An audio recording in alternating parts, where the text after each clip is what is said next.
அதெல்லாம் அது பழகிடுச்சு, அவ்வளோதான் விடுமா. சும்மா யார் மேல குறை சொல்லின்ற பேசுன்றதுக்கு அர்த்தம் இல்லை.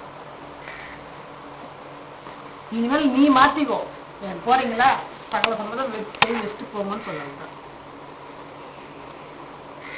அவங்க எங்கேயாவது போட்டா எங்கேயாவது சுத்தட்டும். அதான் 2 மூணு இது ஒரு வேலையை பசிப்போம். சொத்துக்கு 5 10 பேருக்கு உடம்பு சரியில்லை பிரச்சனை. யாருக்குமா? அவங்க ஆத்தாள் டில்லி மாமா. அந்த பேப்பர் எடுத்தீங்க வைங்க.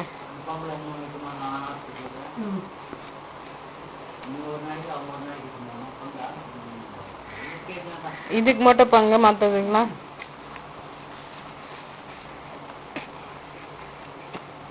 அமிச்சா. ஏய் குட்டி, இங்க பாரு இங்க பாரு. ஐ அம்மோ